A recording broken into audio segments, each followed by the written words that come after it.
How does radioactivity help to determine the age of rocks? শিলার বয়স নির্ধারণে রেডিওঅ্যাক্টিভিটি একটি গুরুত্বপূর্ণ বৈজ্ঞানিক উপায়। Radioactivity is an important scientific method for determining the age of rocks.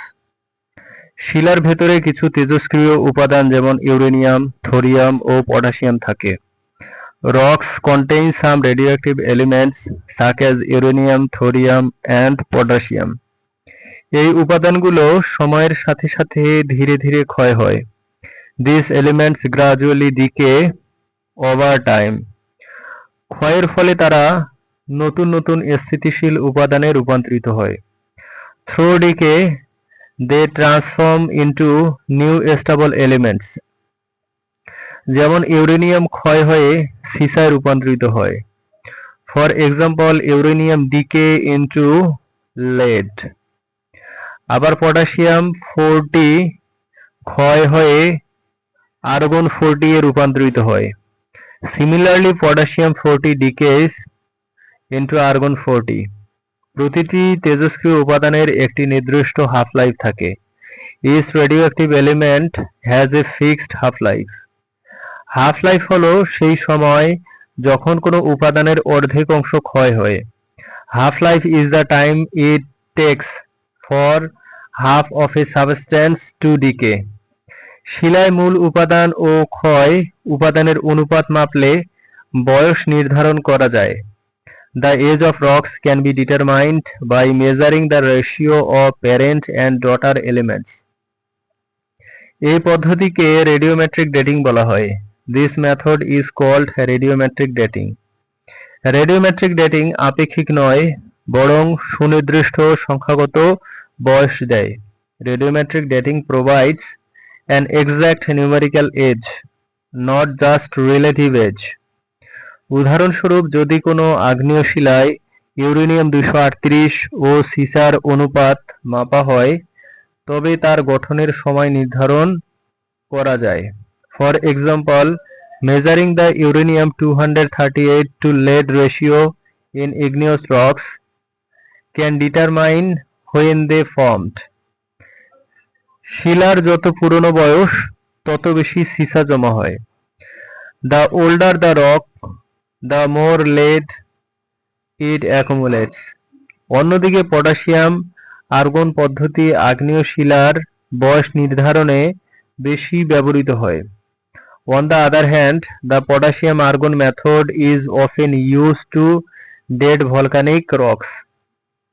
কারণ আগ্নেয় শিলা গঠনের সময় আর্গন বেরিয়ে যায় এবং পরবর্তীতে ধীরে ধীরে জমা হয়।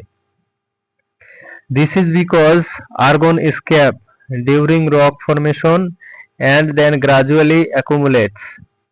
বিজ্ঞানীরা এই জমা আর্গনের পরিমাণ মেপে শিলার বয়স বের করেন। Scientists measure the accumulated argon to calculate the rock's age. জীবাশ্ম সমৃদ্ধ শিলার ক্ষেত্রে কার্বন 14 ডেটিং ব্যবহার করা হয়। In fossil rich rocks, carbon 14 dating is used. এটি বিশেষ করে জৈব পদার্থের বয়স নির্ধারণে কার্যকর।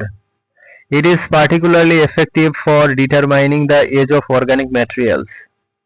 তবে কার্বন 14 কেবলমাত্র 50,000 বছরের মধ্যে কার্যকর। However, carbon 14 is only effective up to about 50,000 years. Crore crore বছরের শিলা নির্ধারণে ইউরেনিয়াম, সীসা বা পটাশিয়াম আর্গন ডেটিং ব্যবহার করা হয়। For rocks million of years old, uranium, lead or potassium argon dating is used.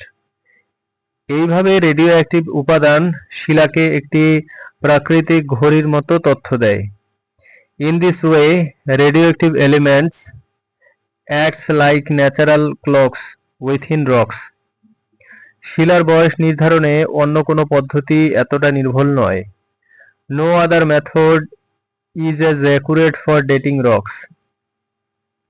ভূতত্ত্ববিদরা রেডিওঅ্যাক্টিভিটি ব্যবহার করে পৃথিবীর ইতিহাস বোঝেন। Geologists use radioactivity to understand Earth history. এই পদ্ধতিতে পৃথিবীর বয়স প্রায় 4.6 বিলিয়ন বছর নির্ধারণ করা হয়েছে।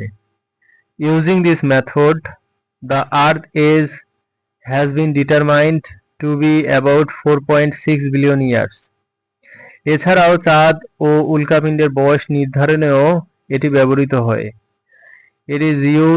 It is also used to determine the ages of the moon and meteorites. রেডিওঅ্যাক্টিভিটি ছাড়া শিলার বয়স সংখ্যা ভিত্তিক বয়স বলা যেত না। Without radioactivity, the exact numerical age of rocks could not be determined. কেবল আপেক্ষিক বয়স জানা যেত। Only relative ages could be known. তাই শিলার গঠন বিবর্তন ও পৃথিবীর ইতিহাস বোঝার জন্য রেডিওঅ্যাক্টিভিটি অপরিহার্য। Therefore, radioactivity is essential to understand rock formation, evolution and earth history. এভাবে প্রতিটি শিলা পৃথিবীর অতীতের একটি নথি বহন করে। In this way, every rock carries a record of earth past. সারসংক্ষেপে বলা যায়, রেডিওঅ্যাক্টিভিটি হলো শিলার বয়স নির্ধারণের সবচেয়ে নির্ভুল বৈজ্ঞানিক হাতিয়ার। In summary, radioactive is the most precise scientific tool for determining the age of rocks.